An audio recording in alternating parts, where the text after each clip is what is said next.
नमस्कार, मैं राघव कुमार आपका बहुत स्वागत करता हूं अपने चैनल पे। ओवरऑल स्टॉक मार्केट्स में चाहे वो ब्रॉड इंडेक्स निफ्टी हो या स्मॉल कैप हो, लार्ज कैप्स हो, मिड कैप्स हो, सभी में काफी ज्यादा गिरावट आई है। अब ऐसे में क्योंकि मैं एक small cap, micro cap, growth stock investor हूं, तो ये बात मेरे लिए पर्सनल लेवल पे भी बहुत इंपॉर्टेंट हो जाती है कि क्या ये फॉल जो स्मॉल कैप्स और माइक्रो कैप्स में आया है ये टेम्पररी है या इसके कोई लॉन्ग टर्म रैमिफिकेशंस हो सकते हैं। क्या लार्ज कैप, मिड कैप और स्मॉल कैप की ये गिरावट आपस में लिंक्ड है या किसी भी तरीके से mid cap, small cap, micro cap stocks large cap से और इंडेक्स से डीकपल हो सकते हैं, या फिर ये गिरावट सेक्टर स्पेसिफिक है, किसी एक पर्टिकुलर इवेंट की वजह से है, कितने दिनों में इस मार्केट करेक्शन के रिवर्स होने के चांसेस हैं। इतनी सारी बातों की जब हम एनालिसिस करते हैं तो डेफिनेटली इसके लिए काफी रिसर्च की जरूरत पड़ती है। अगर हम इन्वेस्टिंग रिसर्च बेस करेंगे तो एनालिसिस भी रिसर्च बेस्ड होनी चाहिए और प्रॉपर फैक्ट्स पे बेस्ड होनी चाहिए। आज के इस वीडियो में मैं इन्हीं सारे फैक्ट्स को एनालाइज करने की कोशिश करूंगा। हमें बहुत सारे एस्पेक्ट्स हैं जिनको कंसीडर करना है। सबसे पहले तो हमें ब्रॉड इंडेक्स को कंसीडर करना है। आखिर ऐसा क्या हुआ है कि एफआईआईज, एफपीआईज लगातार बेच रहे हैं जिसकी वजह से हमारी इंडेक्स और हमारे स्टॉक्स गिर रहे हैं। उसके बाद हमें specifically micro cap, mid cap और स्मॉल कैप स्टॉक्स को स्टडी करना है कि इन स्टॉक्स क्या ये करेक्शन कहां तक जा सकता है, इसके स्पेसिफिक रीजंस क्या है, कितने समय में इस करेक्शन के रिवर्स होने की उम्मीद है और आने वाले समय में क्या इसके लॉन्ग टर्म रैमिफिकेशंस हो सकते हैं। क्योंकि इन बातों को समझने के बाद ही हम अपनी इन्वेस्टिंग को लॉजिकली आगे बढ़ा पाएंगे। आज के इस वीडियो में ध्यान रखिएगा कि ये किसी भी तरह की इन्वेस्टमेंट या डिसइन्वेस्टमेंट एडवाइस नहीं है। जिस तरह के ग्लोबल इवेंट्स को हम देख रहे हैं, कुछ ग्लोबल इवेंट्स ऐसे हैं जो ऑलरेडी हो चुके हैं, कुछ इवेंट्स ऐसे हैं जो आने वाले समय में होने वाले हैं। साथ ही साथ अगर हम डोमेस्टिक फ्रंट पे भी देखें तो भारत की बहुत सारी कंपनीज हैं जिनके अब Q2 के रिजल्ट्स आने बाकी हैं, कुछ के रिजल्ट्स आ भी चुके हैं। उसके इफेक्ट्स भी हमें देखने को मिल भी रहे हैं और आगे भी देखने को मिलते रहेंगे। इतने सारे अनप्रेडिक्टेबल इवेंट्स हैं कि इसे किसी भी तरह की इन्वेस्टमेंट एडवाइस समझना आपके पोर्टफोलियो के लिए काफी नुकसानदायक हो सकता है। बहुत से इवेंट्स ऐसे हैं जो किसी भी इन्वेस्टर, किसी भी एक कंट्री के कंट्रोल से बाहर हैं। इसलिए सारी बातों को ऑब्जेक्टिवली समझना ही इस समय समझदारी होगी, ना कि इस वीडियो को किसी भी तरह के इन्वेस्टमेंट या डिसइन्वेस्टमेट एडवाइस की तरीके से देखना। मैं सेबी रजिस्टर्ड इन्वेस्टमेंट एडवाइजर नहीं हूं, इसलिए मेरी किसी भी बात को अगर आप ब्लाइंडली फॉलो करने की कोशिश करेंगे तो आपके पोर्टफोलियो के लिए काफी नुकसानदायक हो सकता है। बीएसई पे लिस्टेड सभी कंपनीज की मार्केट कैपिटलाइजेशन करीब 7.7 लाख करोड़ से गिर के 436 लाख करोड़ पर हो गई है। IndusInd bank, Mahindra and Mahindra, Larsen and Toubro, ICICI bank को अगर देखा जाए तो इन्होंने ही सेंसेक्स को करीब 500 पॉइंट तक नीचे घसीटा है। Reliance industries, HDFC bank, state bank of India, NTPC भी डिक्लाइन में कंट्रीब्यूट कर चुके हैं। सेक्टोरल फ्रंट पे भी अगर देखा जाएगा तो Nifty auto, Nifty bank, metal, PSU bank, realty और कंज्यूमर ड्यूरेबल्स में 2% से लेकर 3.5% तक का करेक्शन हमने देखा है। साथ ही fear gauge India VIX 5.9% jump करके 14.8 पर पहुंच गया है। सेंसेक्स पैक से ही ITC, Axis Bank, HCL Technologies, Asian Paints और सन फार्मा ने कुछ माइनर गेन्स शो किए हैं, जबकि IndusInd bank, NTPC, Mahindra, Larsen and Toubro, JSW steel काफी नीचे गिरे हैं। इंडसइंड बैंक के शेयर्स में तो 10% का लोअर सर्किट भी लगा था जब बैंक ने अनाउंस किया था अपने Q2 के रिजल्ट्स, यानी कि सितंबर क्वार्टर के रिजल्ट्स जब उन्होंने अनाउंस किए थे, और उसमें हमने देखा था कि उनके नेट प्रॉफिट्स में 39% ईयर ऑन ईयर गिरावट आई। बैंक के Q2 नेट प्रॉफिट करीब 1325 करोड़ पर रहे, जो कि स्ट्रीट एस्टिमेट से काफी कम थे। दिवाली से पहले निफ्टी बुल्स के लिए आखिरी 10 सालों में यह सबसे खराब साल रहा है। क्या अब फियर को बाय करना चाहिए? पिछले एक महीने में निफ्टी में करीब 6% की गिरावट आई है। सेंसेक्स को ही देखा जाए तो करीब 5000 पॉइंट सेंसेक्स नीचे आ चुका है। जब कोविड की वजह से इंडेक्स में क्रैश आया था, उसके बाद से ये सबसे बुरा अक्टूबर का महीना है। 2014 के बाद सिर्फ 4 बार ऐसा हुआ है कि दिवाली से पहले महीने में निफ्टी ने नेगेटिव रिटर्न्स दिए हों और एवरेज रिटर्न सिर्फ 0.84% रहा है। 2015 में प्री दिवाली फेज में निफ्टी के लिए सबसे बुरा साल था जब निफ्टी 4.5% गिरी थी, जबकि पिछले साल हेडलाइन इंडेक्स में करीब 1.5% की गिरावट रही थी। इस बार लगता है कि 2015 का भी रिकॉर्ड टूट सकता है। स्ट्रीट्स को अगर ध्यान से देखा जाए तो अब मोमेंटम की बजाय क्वालिटी पर शिफ्टिंग हो रही है और एफआईआई आउटफ्लो के कारण ट्रेडिंग स्ट्रैटेजी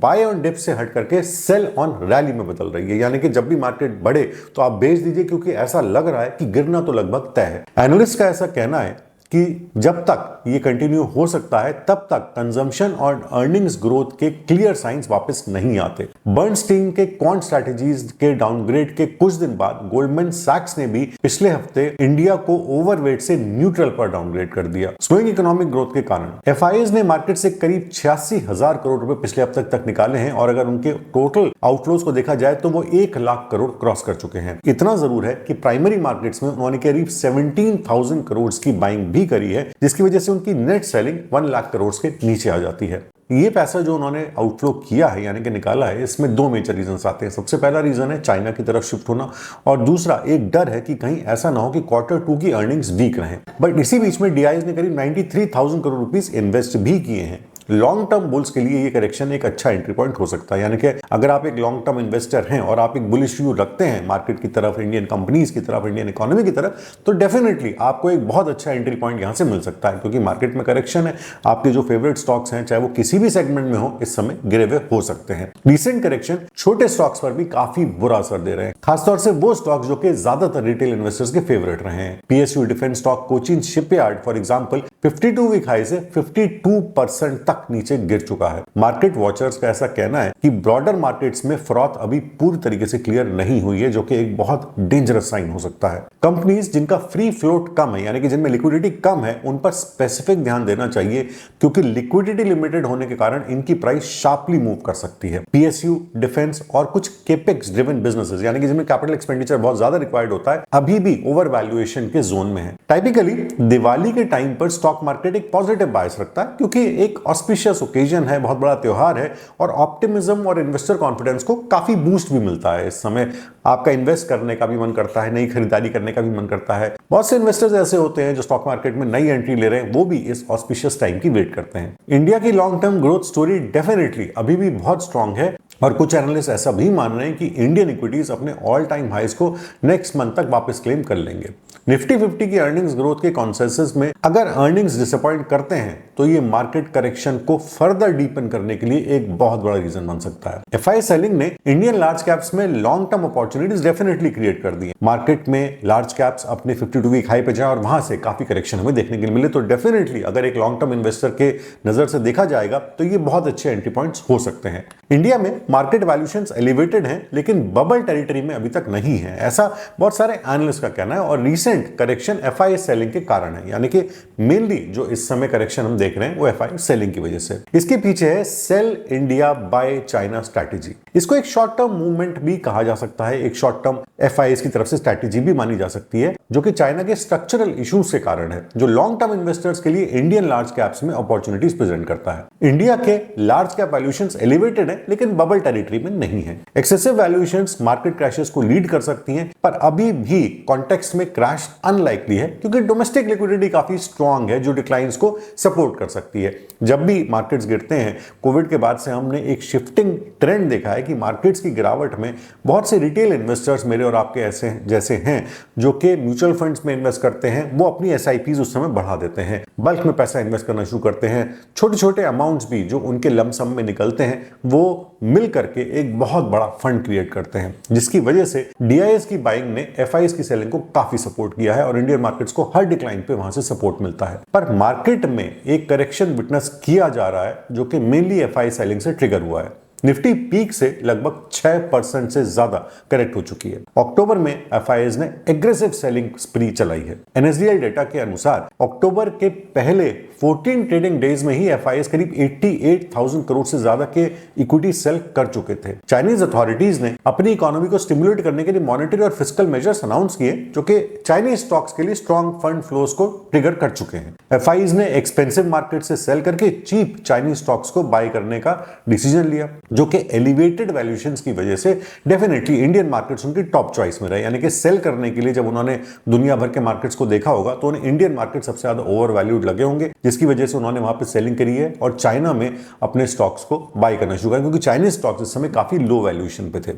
शंघाई और हांगकांग मार्केट्स में चाइनीज होप ट्रेड की वजह से ड्रामेटिक टर्न अराउंड देखा गया, यानी कि जो भी पैसा दुनिया भर से निकला है और खासतौर से भारत के बाजारों से जो निकल रहा है, वो सारा का सारा वहां जा रहा है। इसका नतीजा ये हुआ है कि हांगकांग स्टॉक इंडेक्स हैंगसेंग लगभग 35% ऊपर चला गया सिर्फ एक महीने में। Sell India buy China trade एक शॉर्ट टर्म टैक्टिकल ट्रेड लग रहा है, क्योंकि चाइनीज इकोनॉमी कई स्ट्रक्चरल इश्यूज फेस कर रही है, जो मॉनेटरी और फिस्कल स्टिमुलस से सिर्फ एड्रेस नहीं किए जा सकते। अभी तक हमने जो भी देखा है चाइना में, वो मॉनेटरी मॉनेटरी और फिस्कल स्टिमुलस हैं उनमें पॉलिसी चेंजेस हुए हैं, बट डेफिनेटली ये जो चाइनीज इकोनॉमी के स्ट्रक्चरल इश्यूज हैं उनको एड्रेस नहीं कर सकता। ऐसा हो सकता है कि सारी इंफॉर्मेशन आपके लिए कॉम्प्लिकेट हो रही हो, बट मैं आपके लिए इसको सिंप्लीफाई करने की कोशिश करता हूं और इस स्ट्रक्चरल और मॉनेटरी और फिस्कल स्टिमुलस में क्या फर्क होता है इसको आप यहां से समझ सकते हैं। चाइना का रियल एस्टेट मार्केट उनके जीडीपी को करीब 27% कंट्रीब्यूट करता है और अभी इसमें सीरियस क्राइसिस है। ब्लूमबर्ग इकोनॉमिक्स ने मई 2024 में एक रिपोर्ट किया था कि चाइना में 60 मिलियन अनसोल्ड अपार्टमेंट्स हैं जो बिना गवर्नमेंट एड के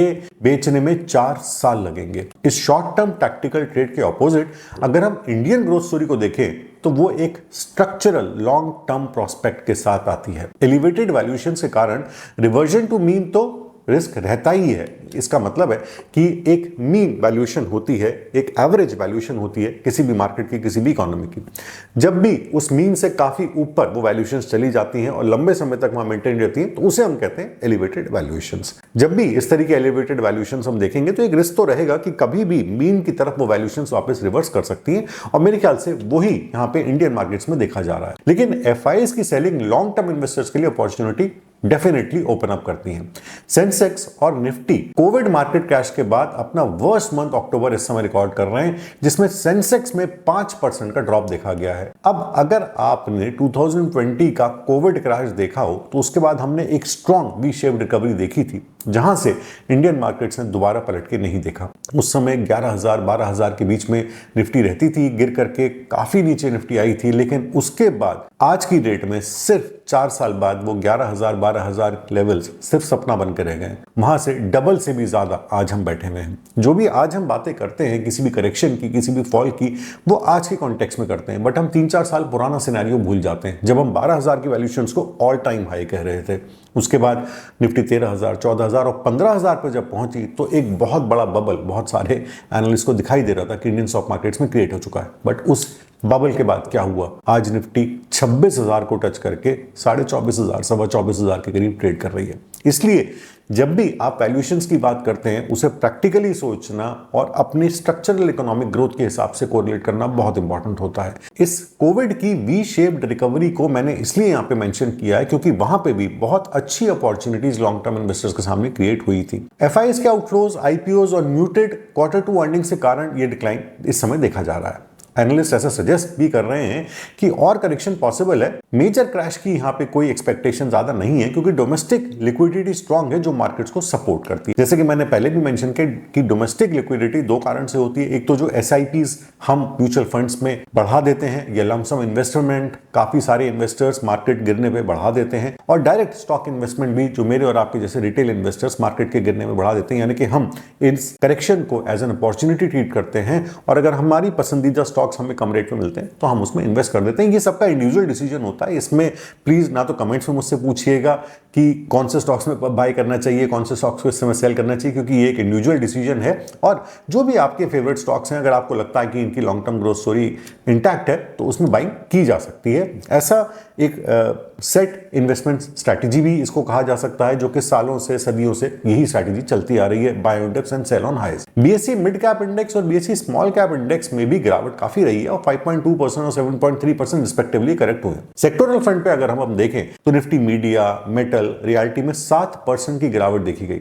निफ्टी ऑयल और गैस इंडेक्स में 6% से ज्यादा की करेक्शन आया है और निफ्टी पीएसयू बैंक इंडेक्स करीब 6% करेक्ट हो चुकी है। निफ्टी ऑटो इंडेक्स भी 5% से ज्यादा स्लिप हुई है। एफआईएस ने पिछले हफ्ते इंडियन मार्केट्स में लगातार फंड निकाले और करीब 20,000 करोड़ रुपए से थोड़ा ज्यादा की इक्विटीज को सेल किया, लेकिन अगेन डीआईएस ने इसको कंपेंसेट किया और ऑलमोस्ट 23,000 करोड़ रुपीस की इक्विटीज को परचेस किया। अक्टूबर के मंथ में, जैसे कि मैंने पहले कहा था, एफआईएस करीब 1 लाख करोड़ से ज्यादा की इक्विटीज सेल कर चुके हैं, जबकि डीआईएस 97,000 करोड़ रुपीस की इक्विटीज परचेस कर चुके हैं। अब यहां पे फिर से याद करिए, 1 लाख करोड़ से ज्यादा की सेलिंग हुई है, बट सेकेंडरी मार्केट्स में, प्राइमरी मार्केट्स में एफआईएस ने 17-18 हजार करोड़ रुपए की बाइंग भी करी है। तो अगर हम नेट फ्लो पैसे का देखेंगे प्राइमरी और सेकेंडरी मार्केट्स को और एफआईएस और डीआईएस के टोटल डेटा को कंपेयर करके, तो नेट पैसा इनफ्लो ही हुआ है क्योंकि DIIs ने बहुत स्ट्रांगली बाय करा है। मिड कैप और स्मॉल कैप स्टॉक्स में भी सेलिंग प्रेशर फेस किया है, जिसके नतीजे से BSE मिड कैप और BSE स्मॉल कैप्स ने अपने बड़े पीयर्स के सामने अंडर परफॉर्म किया और वीकली बेस पे 5 to 8% गिरे हैं। ग्लोबली जियोपॉलिटिकल डेवलपमेंट से इक्विटी मार्केट्स और कुछ कमोडिटी की प्राइसेस भी वोलेटाइल रह सकती हैं और पहले भी रही हैं। आने वाले कुछ वीक्स में की इवेंट्स हैं यूएस का इलेक्शन और यूएस FOMC मीट। स्टॉक स्पेसिफिक एक्शन Q2 के फाइनेंशियल परफॉर्मेंस और मैनेजमेंट कमेंट्री पे काफी ज्यादा डिपेंड करेगा, क्योंकि हम जानते हैं कि निफ्टी 50 जो बनी होती है वो लार्ज कैप स्टॉक से बनी होती है, तो उस पर बहुत ज्यादा सबकी आई भी रहती है, नजर भी रहती है और एनालिस्ट के भी प्रेडिक्शंस हर तरह के आते रहते हैं। तो किस तरीके, तो पहले तो रिजल्ट आते हैं, उन रिजल्ट्स को मैनेजमेंट किस तरीके से सपोर्ट करता है, जस्टिफाई करता है। अगर रिजल्ट किसी वजह से एक्सपेक्टेशन से खराब आते हैं तो उस पर काफी कुछ डिपेंड करेगा कि आने वाले समय के लिए मैनेजमेंट क्या आउटलुक देते हैं, क्योंकि मार्केट्स जनरली आने वाले समय को और आने वाली अर्निंग्स को डिस्काउंट करके चलते हैं। BSE स्मॉल कैप इंडेक्स 7.3% के करीब गिरी है और इसमें जैसे PNC इंफ्राटेक है, चेन्नई पेट्रोलियम कॉर्पोरेशन है, KPIT टेक्नोलॉजीज है, Bliss GVS Pharma, RBL Bank, Poonawalla Fincorp, Gravita India, IIFL Securities 20 से 30% तक गिरे हैं। वहीं दूसरी तरफ Timex Group of India, Care Ratings, Amber Enterprises India, Deepak Fertilisers और सिटी यूनियन बैंक ने करीब 10 to 15% गेन भी किया है। अगर हम इस सारी इंफॉर्मेशन को कंपाइल करें और इसको ब्रीफ में समझने की कोशिश करें, मेनली जो रीजंस इस समय गिरावट के हैं वो हैं FII आउटफ्लो, जहां पे हमें दो मेजर रीजंस दिखाई देते हैं। सबसे पहले तो यूएस में जो भी पॉलिटिकल डेवलपमेंट्स होने वाले हैं वो, और दूसरी तरफ जो मेजर रीजन है दैट इज इनफ्लो और requirement of funds to buy Chinese stocks. Chinese stocks को बाय करना FIIs को इस समय ठीक लग रहा है क्योंकि वो एक चीप वैल्यूएशन पे है और ऐसा बहुत ज्यादा माना जा रहा है कि इंडियन मार्केट्स ओवर वैल्यूड हैं। जब मैं अक्सर मार्केट एनालिस्ट की बातें देखता भी हूं और वीडियो सुनता भी हूं, तो एक कांस्टेंट फियर इंडियन मार्केट्स को लेके बहुत सारे लोगों के मन में रहता है और ये छोटे एनालिस्ट से लेके बड़े एनालिस्ट तक भी रहता है। हमेशा जब भी इंडियन मार्केट्स बढ़ते हैं एक बबल क्रिएट हो रहा है, ये बबल फट जाएगा, इंडियन मार्केट्स गिर जाएंगे, बहुत बड़ा करेक्शन हो जाएगा, क्रैश हो जाएगा, कोई स्कैम चल रहा है, कुछ ना कुछ एक डर क्रिएटेड रहता है। ये डर जब हम एज इंडियंस, हमें हो सकता है जो कि हम अपनी कंट्री की स्ट्रक्चरल इकोनॉमी को समझते हैं, उसकी पूरी आने वाले डेवलपमेंट्स को समझते हैं, अपनी पॉलिटिक्स को समझते हैं, तो सोचने ही वाली बात है कि FIIs को ये डर क्यों नहीं होगा। अगर उन्हें कोई भी मार्केट ओवर वैल्यूड लगने लगेगा, वो मार्केट ओवर वैल्यूड है या नहीं वो एक अलग बात है, लेकिन अगर उन्हें ऐसा लगने लगेगा कि ये मार्केट ओवर वैल्यूड है और कहीं पे एक और मार्केट है जो कि अंडर वैल्यूड है, जहां पे सस्ती चीजें मिल सकती हैं, तो एक बहुत नॉर्मल सी बात है, इन्वेस्टर महंगी चीज को बेचेगा, सस्ती चीज खरीदेगा। देखने वाली बात और जो ऑब्जर्व करने वाली बात आने वाले समय में ये होगी कि जिस चीप स्टॉक्स को या जिस चीप मार्केट में FIIs और इस तरह के बड़े इन्वेस्टर्स एंटर कर रहे हैं, कितने समय तक वहां पे वो उसको अपने इन्वेस्टमेंट को वहां रोकेंगे, क्योंकि जैसा कि हमने देखा कि हैंगसेंग ऑलरेडी 35% एक महीने में बढ़ चुका है, जो कि मेरे ख्याल से तो एक अनहर्ड ऑफ ग्रोथ है। आप सोच के देखिए कि किसी वजह से अगर सेंसेक्स या निफ्टी एक महीने में 35% बढ़ जाए तो यहाँ के मार्केट्स का क्या हाल होगा। Small cap micro cap stocks पे अगर फोकस किया जाए, क्योंकि मैं स्मॉल कैप और माइक्रो कैप इन्वेस्टर हूं और मैं इन्हीं स्टॉक्स को ज्यादा अच्छे से समझ पाता हूं और इन्हीं को ज्यादा अच्छे से एनालाइज कर पाता हूं, मुझे ऐसा लगता है कि किसी भी तरह की फ्रेंजी बाइंग से, फोमो से बचना चाहिए। इतना हमें कोविड क्रैश ने जरूर सिखाया है और पिछले समय में जितने भी हिस्टोरिकल क्रैशेस रहे हैं कि जब भी कोई करेक्शन आता है किसी भी वजह से हो, XYZ कोई भी रीजन हो, वो लॉन्ग टर्म इन्वेस्टर्स के लिए हमेशा अच्छी एंट्री पॉइंट्स क्रिएट करते हैं, अच्छी इन्वेस्टमेंट अपॉर्चुनिटीज प्रोवाइड करते हैं। बट बहुत ज्यादा जरूरत यहाँ पे होती है रिसर्च की। कभी भी किसी भी फियर में या इमोशन में आकर के या किसी ओवर एक्सपेक्टेशन में आके किसी भी मार्केट में इन्वेस्ट नहीं करना चाहिए। किसी भी भागती हुई ट्रेन को इस तरीके से पकड़ने की कोशिश नहीं करनी चाहिए। इसलिए अपनी इन्वेस्टिंग को रिसर्च के बेस पे रखना, अच्छे ग्रोथ स्टॉक अपॉर्चुनिटीज में इन्वेस्ट करते रहना, क्योंकि ग्रोथ स्टॉक्स ही होते हैं जो कि हमें बड़े मल्टीबैगर रिटर्न्स दे सकते हैं। ये बहुत इंपॉर्टेंट है। और अगर इसके बाद भी कोई डाउट हो तो आप सेबी रजिस्टर्ड इन्वेस्टमेंट एडवाइजर्स जैसे चैनलिस्ट से प्रोफेशनल एडवाइस ले सकते हैं, जो कि आपके इन्वेस्टमेंट्स को सही डायरेक्शन दिखा पाएंगे। ध्यान इतना जरूर रखिएगा कि आप एक लॉन्ग टर्म इन्वेस्टर की नजर से ही इंडियन इकोनॉमी को और इंडियन स्टॉक मार्केट्स को देखिए। जो भी पैसा आप इस मार्केट में इन्वेस्ट करें उसको लॉन्ग टर्म के लिए आपको छोड़ने की, इन्वेस्टेड रखने की कैपेबिलिटी, कैपेसिटी आपके अंदर होनी चाहिए। अगर आपको ऐसा लगता है कि ये पैसे की जरूरत मुझे कुछ ही हफ्तों या कुछ ही महीनों में पड़ सकती है, तो बेटर है कि उसे मार्केट में इन्वेस्ट ना किया जाए। चलने से पहले आपको याद दिला देता हूं कि अगर आप मेरी मल्टीबैगर ग्रोथ स्टॉक वर्कशॉप के साथ कनेक्ट होना चाहते हैं तो उसका लिंक नीचे डिस्क्रिप्शन में है। आज की वीडियो में बस इतना ही। अगली बार फिर मिलेंगे किसी नई इंफॉर्मेशन के साथ। जय हिंद।